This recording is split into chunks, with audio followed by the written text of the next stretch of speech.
चेतावनी: यह वीडियो केवल शैक्षिक और जानकारीपूर्ण उद्देश्यों के लिए है। कपाल साधना जैसी उग्र और रहस्यमय साधनाएं गंभीर और खतरनाक हो सकती हैं।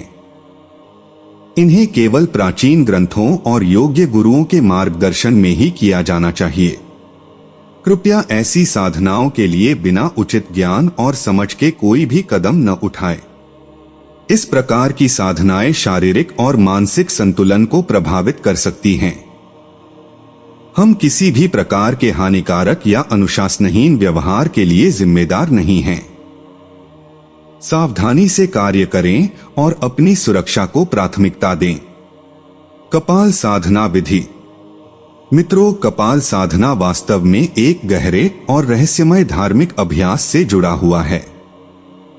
यह साधना न केवल मृत व्यक्ति की खोपड़ी से जुड़ी होती है, बल्कि इसके माध्यम से साधक उस मृत व्यक्ति की ऊर्जा, शक्तियों और जीवन के रहस्यों को समझने और इस्तेमाल करने का प्रयास करता है। कपाल, जो मृत व्यक्ति की खोपड़ी का ऊपरी हिस्सा होता है, एक विशेष शक्ति का केंद्र माना जाता है। यह खोपड़ी न केवल शारीरिक रूप से मृत व्यक्ति के जीवन को समाप्त कर देती है, बल्कि इसके भीतर संचित ऊर्जा और संस्कार उन आत्मिक शक्तियों को दर्शाते हैं जिन्हें साधक साधना के माध्यम से प्राप्त करना चाहता है। इसलिए जब इस खोपड़ी पर ध्यान केंद्रित किया जाता है और उसे एक दिव्य साधना की प्रक्रिया में शामिल किया जाता है, तो यह साधक के लिए महान शक्ति और सिद्धि का स्रोत बन सकती है। आधिकारिक और रहस्यमय प्रथाओं में औघड़ और अघोरी साधक अक्सर इस साधना का पालन करते हैं, क्योंकि यह उन्हें उग्र और भयंकर कार्यों में सफलता प्राप्त करने के लिए आवश्यक शक्ति प्रदान करता है। यही कारण है कि वे विशेष रूप से कपाल पात्र का उपयोग करते हैं, क्योंकि वे मानते हैं कि इससे उन्हें न केवल भूत प्रेत बल्कि अपनी दिव्य शक्तियों को नियंत्रित करने में भी सहायता मिलती है। यह साधना वास्तव में जीवन और मृत्यु के चक्र को समझने और जीवन की गहरी रहस्यमय शक्तियों के साथ जुड़ने की कोशिश करता है, जो कई बार अजीब, डरावनी और उग्र साधनाओं के रूप में सामने आती है। कपाल साधना का परिचय। कपाल साधना एक उग्र और भयानक साधना है जो श्मशान या मरघट जैसी निर्जन और डरावनी जगहों पर की जाती है। यह एक ऐसी साधना है जहां साधक खोपड़ी से जुड़ी रहस्यमय और भयंकर शक्तियों का उपयोग करने की कोशिश करता है। काली रात में जब साधक श्मशान में घनघोर अंधेरे में अकेला होता है, तो कड़क आवाजें और डर का एहसास स्वाभाविक रूप से होता है। इस साधना की एक खास बात यह है कि इसके अभ्यास में जितना ज्यादा डर होता है, उतनी ही ज्यादा शक्तियां साधक को प्राप्त होती हैं। यह साधना सिर्फ उन लोगों के लिए है जो भय और साधना के अति उग्र रूपों से न डरते हुए उन्हें आत्मसात कर सकें। कपाल साधना का फल। कपाल साधना करने वाले साधक के पास इतनी महान शक्ति आ जाती है कि वह किसी छोटे राज्य की सत्ता को पलट सकता है। वह धन के गहरे तहखानों को खोल सकता है, भूमिगत खजानों तक पहुंच सकता है, यहां तक कि नगरों का विनाश भी कर सकता है। लेकिन इसके लिए एक महत्वपूर्ण शर्त यह है कि साधक के पास 5 कपाल होने चाहिए जो युद्ध में मरे हुए योद्धाओं के हों। इन्हें एकत्रित कर उनके साथ साधना की जाती है, तभी इस साधना का प्रभावी परिणाम प्राप्त होता है। साधना स्थल। कपाल साधना के लिए उपयुक्त स्थान वो होता है जो निर्जन, शांत और दूर दूर हो, जैसे बट वृक्ष के नीचे स्थित कोई स्थान। यह स्थान रात में अकेले रहने के लिए उपयुक्त होता है। साधना कभी कभी 3 महीने से 6 महीने तक भी चल सकती है। इस कारण धैर्य और मानसिक संतुलन बनाए रखना अत्यंत आवश्यक होता है। कपाल साधना मुख्य रूप से 2 प्रकार की होती है। पहला, ताजा मुर्दे का सिर। इसमें साधक ताजे मुर्दे के सिर को काट कर लाता है और उसकी साधना करता है।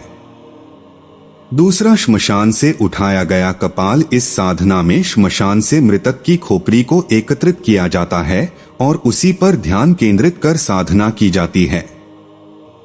कभी भी एक साथ 5 से कम कपालों की साधना नहीं करनी चाहिए, क्योंकि इससे जीवन के चक्र में विकार उत्पन्न हो सकता है। साधना पर विपरीत प्रभाव पड़ सकता है। कपाल साधना का विधान। कपाल साधना करने के लिए 5 ताजे मुर्दों के सिर लाकर 1 हाथ चौड़ा चतुर्भुज आकार में जमीन में गाड़े। 4 कोनों में कपालों को और बीच में एक सिर को रखें। फिर इसे मिट्टी से भरकर गोबर से लीप दें।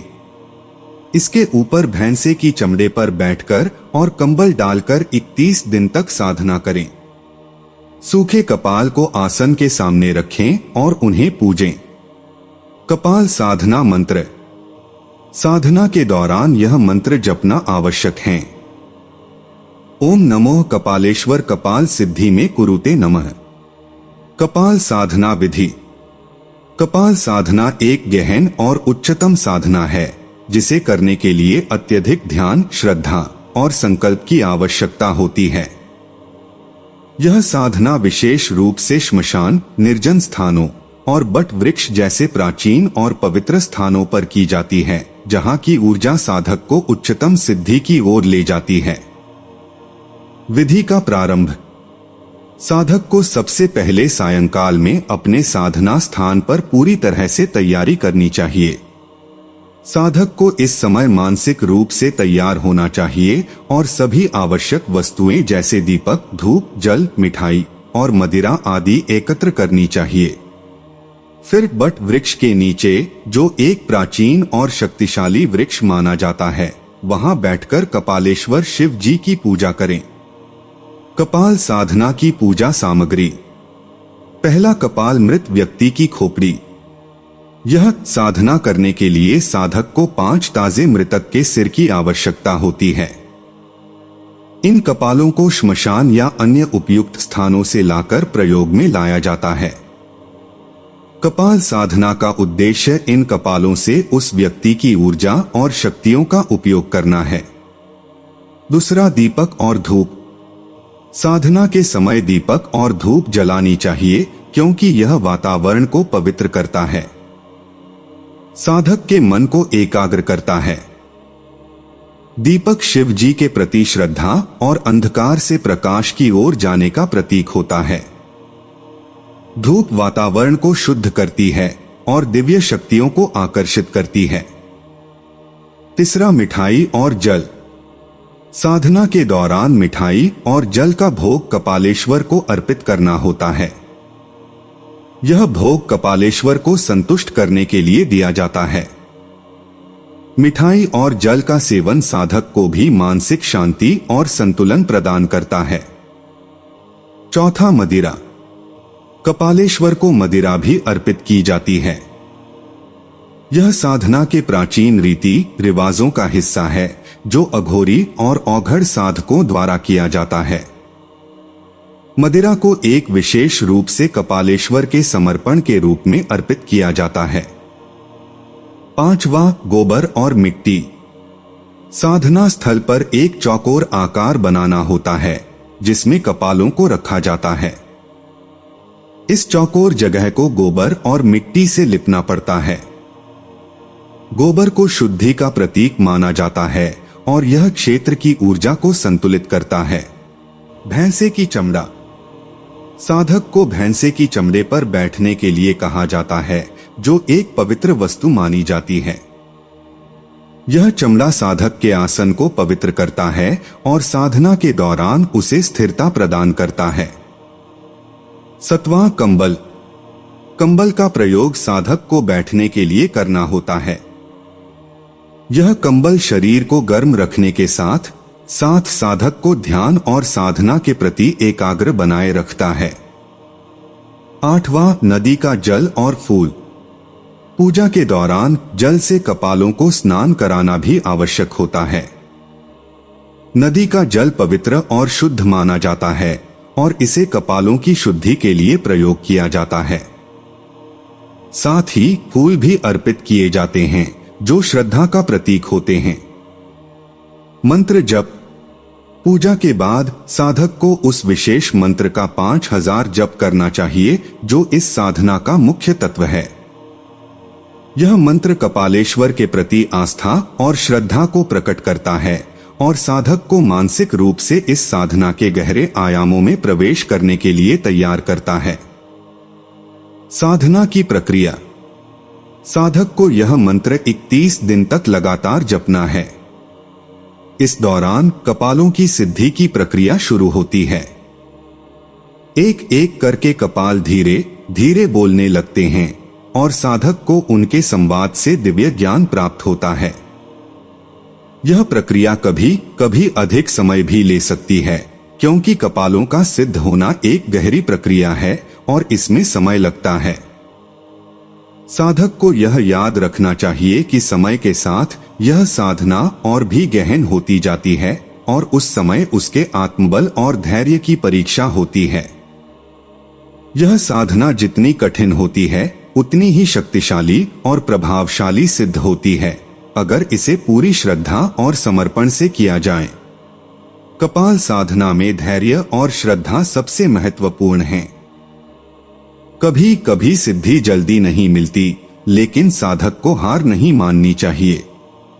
यह साधना केवल उस व्यक्ति के लिए है जो अपनी मानसिक स्थिति को शांत रखे और किसी भी कठिनाई के बावजूद अपने उद्देश्य के प्रति संकल्पित रहे। समय अधिक या कम हो सकता है, लेकिन अंत में सिद्धि जरूर मिलती है। साधना के पश्चात। साधना के दौरान साधक को धूप दीप भोग के रूप में मिठाई, जल और मदिरा कपालेश्वर को अर्पित करनी चाहिए और 5 कपालों को भी नित्य जल और भोग देना चाहिए। साधना के बाद बहुत संयम से रहना अत्यंत महत्वपूर्ण है। साधक को यह सुनिश्चित करना चाहिए कि वह किसी का अनिष्ट न करे, क्योंकि अन्यथा साधना खंडित हो जाती है और कष्ट बढ़ जाते हैं। यह साधना एक गहरी रहस्यमय प्रक्रिया है जिसमें अपार शक्ति प्राप्त करने के साथ साथ उच्च मानसिक स्थिति की आवश्यकता होती है। कपाल साधना एक गहन और रहस्यमय साधना है जिसमें विशेष सामग्री और वातावरण की आवश्यकता होती है। साधक को इन वस्तुओं का उपयोग करते हुए पूरी श्रद्धा और धैर्य से साधना करनी चाहिए। यहाँ पर पूजा की सामग्री और साधना के दौरान उपयोग होने वाली वस्तुओं का विवरण दिया जा रहा है। साधना समाप्ति। जब साधना पूरी हो जाए तो साधक को ध्यान और पूजा करते हुए कपालों को नित्य जल और भोग अर्पित करना चाहिए। साधक को अपनी साधना के बाद पूरी तरह से संयमित और शुद्ध जीवन जीने की आवश्यकता होती है ताकि कोई कष्ट या विपरीत प्रभाव उत्पन्न न हो। यह पूजा और साधना सामग्री साधक को दिव्य शक्तियों की प्राप्ति और कपालों के माध्यम से सिद्धि प्राप्त करने में मदद करती है। यह एक उग्र और गहरी साधना है जिसमें केवल एकाग्रता, समर्पण और धैर्य से ही सफलता प्राप्त हो सकती है।